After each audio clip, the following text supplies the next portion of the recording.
क्या आपने कभी सोचा है कि अगर कल सुबह आपकी आंखें खुलें और आप अपना फ़ोन चेक करें और फ़ोन पर आपको एक मैसेज आए आपके ऑफिस की तरफ से और उस पे लिखा हो due to organisational restructuring your position has been impacted, यानी कि ऑर्गेनाइजेशनल रीस्ट्रक्चर होने के कारण आपकी पोजीशन इम्पैक्ट हो गई है और आपकी जॉब जा चुकी है। ये रिस्ट्रक्चरिंग किसी भी कारण हो सकती है, रिसेशन के कारण, पैसा नहीं है कंपनी के पास, प्रोजेक्ट जो आने वाला था वो जा चुका है, या फिर जो क्लाइंट है वो आपकी बिलिंग नहीं अफोर्ड कर पा रहा हो, या फिर कोई सस्ता आपसे कम बिलेबल रिसोर्स को अलाइन कर दिया हो आपके जगह। तो यही एक लाइन जो होती है ऑर्गेनाइजेशन के लिए, तो एक लाइन होती है जो सबको वो दे देता है, लेकिन आपको जब ये लाइन मिलती है अपने फ़ोन पर, उस एक लाइन के साथ ही आपकी सैलरी ख़त्म है। आप याद रखिए, आपको जो मंथली आपका बजट बना होता है वो हिल जाएगा, आपका रूटीन ख़त्म हो जाएगा, क्योंकि एक रूटीन होता है फिक्स, जो सुबह उठ के नहा धो के तैयार होकर के सिस्टम पे बैठ जाने वाला, वो ख़त्म हो जाएगा और शायद आपकी सारी फाइनेंशियल प्लानिंग भी ख़त्म हो जाएगी। लेकिन रुकिए, मैं आपसे एक सवाल यहाँ पर यही पूछना चाहूँगी कि ये थोड़ा अजीब-सा सवाल है। अगर आज रात 12 बजे के बाद आपके घर में एक भी रुपया इनकम ना आए, तो आपका परिवार कितने दिन सर्वाइव करेगा? 30 दिन, 90 दिन, 6 महीना या सिर्फ़ कुछ हफ़्ते? ज़्यादातर लोग इस सवाल का जवाब नहीं दे पाते हैं, क्योंकि उन्होंने कभी इस कंडीशन को सोचा ही नहीं होता। वो कभी सोचते ही नहीं कि कल को कंपनी उनको भी निकाल सकती है। उनको लगता है कि उनके बिना काम नहीं चल सकता है, लेकिन ऐसा नहीं है। अगर कंपनी निकालने में आए तो किसी को भी निकाल सकती है, और यही उनकी सबसे बड़ी फाइनेंशियल वीकनेस होती है। क्योंकि सच ये है, जॉब जाने से लोग बर्बाद नहीं होते हैं, ये बात आप मान लीजिए। तैयारी ना होने की वजह से बर्बाद होते हैं। ईएमआई को फ़र्क बिल्कुल नहीं पड़ता है कि आपकी जॉब चली गई है। स्कूल की जो फ़ीस है जो मंथली आप पे करते हो, कॉलेज की फ़ीस है जो मंथली आप पे करते हो, उसको भी फ़र्क नहीं पड़ता कि कंपनी ने डाउन साइजिंग की है। इलेक्ट्रिसिटी बिल को भी फ़र्क नहीं पड़ता कि मार्केट रिसेशन में है। सब कुछ वैसे ही आता रहेगा, आपकी जो बिल्स हैं, आपकी जो ईएमआईज़ है वो ख़त्म नहीं होंगी, और उनको फ़र्क भी नहीं पड़ेगा कि आपके पास पैसा है उनको देने के लिए या नहीं। बस एक चीज़ आपकी रुक जाएगी, वो है आपकी इनकम, और उसी दिन आपको पता चलेगा कि आपके बैंक अकाउंट में रखा हुआ पैसा असल में कितने दिन की ज़िंदगी खरीद सकता है। दोस्तों, कुछ समय पहले मेरी मुलाकात एक ऐसे प्रोफेशनल से हुई जो कि लगभग 18 साल से एक ही कंपनी में काम कर रहा था। बहुत अच्छी परफॉर्मेंस, ज़ीरो कंप्लेंट्स, हर साल अप्रेज़ल होता था। उसको लगने लगा कि अरे मेरा अप्रेज़ल हो रहा है, मुझे तारीफ़ें मिल रही हैं, कोई कंप्लेंट नहीं, तो मेरी जॉब सिक्योर्ड है, इसको कुछ नहीं हो सकता। फिर एक दिन क्या होता है कि कंपनी ने एक नई स्ट्रैटेजी अनाउंस की। 15 मिनट की मीटिंग हुई और 18 साल की लॉयल्टी एक एनवलप में बंद हो गई। जब वो घर पहुंचा तो उसकी वाइफ ने उससे पूछा कि सब ठीक है, और उसने पहली बार झूठ बोला कि हाँ सब ठीक है। उस रात वो सो नहीं पाया। उसने कैलकुलेटर उठाया, सेविंग चेक की, बैंक बैलेंस देखा, ईएमआई लिखी, स्कूल फीस लिखी, मंथली एक्सपेंसेस लिखे, और जो नंबर उसके सामने आया उसने उसको पूरी तरह से हिला दिया। उसकी दुनिया ही हिल गई।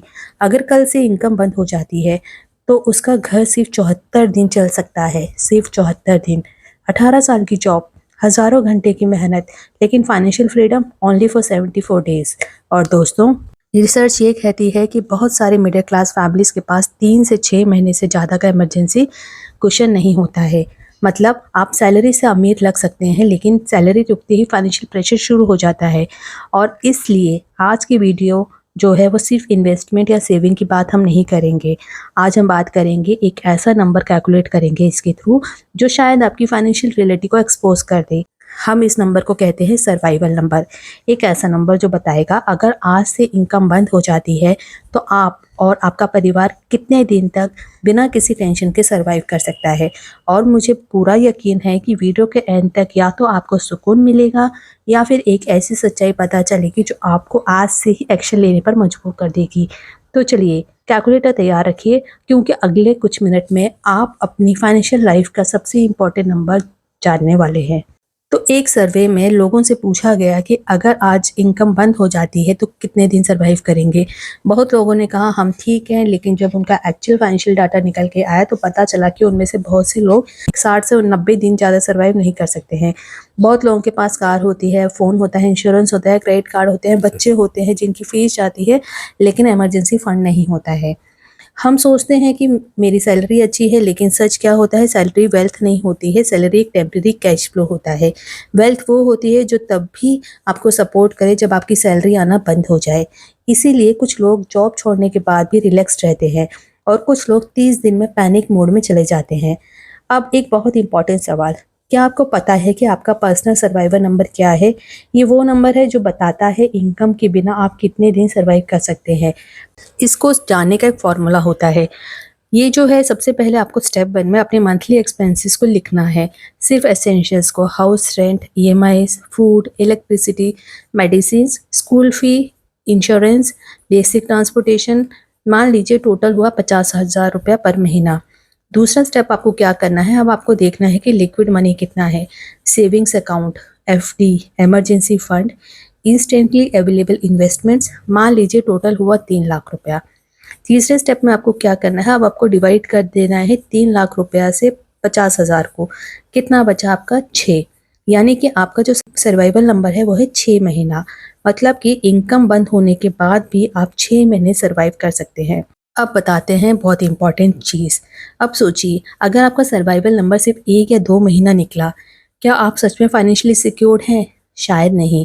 यही वजह है कि हाई सैलरी वाले लोग भी स्ट्रेस में रहते हैं और कुछ मॉडरेट सैलरी वाले लोग रिलैक्स्ड रहते हैं। डिफरेंस क्या है इनमें? डिफरेंस सैलरी का नहीं है, डिफरेंस आपकी प्रिपेयर्डनेस का है। आपने कितनी अपने टाइम पे प्रिपेयर किया है अपने प्लान को। अब जापान का कनेक्शन बताते हैं आपको। जापान में बहुत से फैमिलीज इमरजेंसी प्रिपेयर्डनेस को लाइफ का नॉर्मल पार्ट मानती हैं। वहाँ लोग सिर्फ नेचुरल डिजास्टर्स के लिए नहीं, फाइनेंशियल इमरजेंसी के लिए भी मेंटली और फाइनेंशियली प्रिपेयर्ड रहते हैं।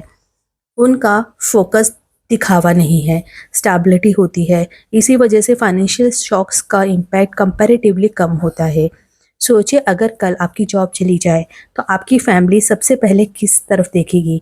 आपकी तरफ। आपके बच्चे, आपके पेरेंट्स, आपके स्पाउस। उस वक्त उन्हें मोटिवेशन स्पीच नहीं चाहिए होगी, उन्हें फाइनेंशियल स्टेबिलिटी चाहिए होगी।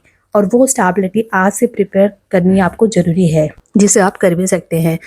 आज रात सिर्फ आपको एक काम करना है, कैलकुलेटर आपको उठाना है, अपना सर्वाइवल नंबर निकालिए जो हमने फॉर्मूला बताया है आपको स्टेप 1 एंड स्टेप 2 में और स्टेप 3 में, और खुद से एक सवाल पूछिए, अगर मेरी इनकम कल बंद हो जाती है तो मेरा घर कितने दिन चलेगा?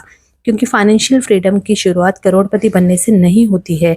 फाइनेंशियल फ्रीडम की शुरुआत तब होती है जब आप इमरजेंसी से डरना बंद कर देते हैं। आपने आज किसी जॉब में है, अगर आपके पास इनकम आ रही है तो इस इनकम को आप ऐसे ही ना उड़ाएं। आपको प्रॉपर्ली सेव करना, इन्वेस्ट करना, इमरजेंसी फंड को तैयार करके रखना बहुत ज़रूरी है। यही होकर के आगे कभी अगर फ्यूचर में आपकी जॉब पे कोई असर पड़ता है तो आप विचलित नहीं होंगे और फैमिली आपकी परेशान नहीं होगी और आपके जो खर्चे हैं वो चलते रहेंगे। हमेशा बैकअप प्लान बना करके रखना बहुत ज़रूरी होता है। तो दोस्तों, आज की पूरी वीडियो का सार जो है सिर्फ एक लाइन में समझना है तो वे ये है कि फाइनेंशियल सिक्योरिटी का मतलब ज़्यादा पैसा कमाना नहीं है, बल्कि मुश्किल समय के लिए तैयार रहना है। हमें से ज़्यादातर लोग अपनी पूरी ज़िंदगी सैलरी बढ़ाने में लगा देते हैं, लेकिन बहुत से कम लोग ऐसे होते हैं जो अपनी फाइनेंशियल सेफ्टी बढ़ाने पर ध्यान देते हैं।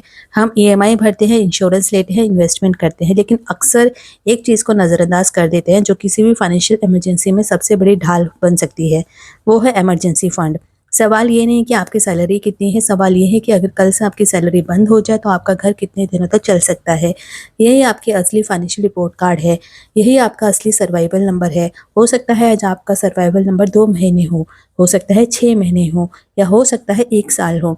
लेकिन सबसे ज़रूरी बात यह है कि आपको ये नंबर पता होना चाहिए, क्योंकि जिस दिन आपको अपना सर्वाइवल नंबर पता चल जाता है उसी दिन से फाइनेंशियल फियर कम हो जाता है। याद रखिए, दुनिया के सबसे अमीर लोग भी फाइनेंशियल प्लानिंग करते थे और करते हैं। और सबसे बड़ी फाइनेंशियल गलती ये मान लेना है कि मेरे साथ कुछ बुरा नहीं होगा। Job loss, business loss, medical emergency, economic slow down, ये सब किसी को प्रभावित कर सकता है, लेकिन जो लोग पहले से तैयार होते हैं वो घबराते नहीं हैं, वो संभल जाते हैं। इसलिए आज की वीडियो ख़त्म करने से पहले मैं आपको सिर्फ एक छोटा सा होमवर्क देना चाहती हूँ। आज रात सिर्फ 10 मिनट निकालिए, एक कैलकुलेटर उठाइए, अपनी मंथली एक्सपेंसेस जो भी है, एसेंशियल एक्सपेंसेस, उनको लिखिए, अपनी अवेलेबल सेविंग्स को जोड़िए और अपना सर्वाइवल नंबर निकालिए। हो सकता है वे नंबर देखकर आपको झटका लगे, लेकिन वही झटका आपकी फाइनेंशियल लाइफ बदल सकता है, क्योंकि सच्चाई जाना हमेशा भ्रम में जीने से बेहतर होता है। और याद रखिए, फाइनेंशियल फ्रीडम की शुरुआत करोड़पति बनने से नहीं होती।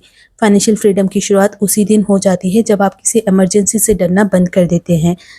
अगर आपको ये वीडियो पसंद आई हो तो इसे उन लोगों के साथ ज़रूर शेयर करें जिन्हें इसकी सबसे ज़्यादा ज़रूरत है, क्योंकि शायद आपकी एक शेयर किसी परिवार को आने वाली फाइनेंशियल क्राइसिस से बचा दे। अब हम आपसे मिलेंगे अगली वीडियो में। जब तक आप अपना ख्याल रखिए। अपनी फैमिली का ख्याल रखिए और सबसे ज़रूरी अपनी फाइनेंशियल सिक्योरिटी का ख्याल रखिए। उम्मीद करते हैं वीडियो आपको इन्फॉर्मेटिव लगी होगी। वीडियो को आपने एंड तक देखा, बहुत बहुत धन्यवाद। प्लीज़ हमारे चैनल को सब्सक्राइब ज़रूर कीजिएगा। Thanks for watching.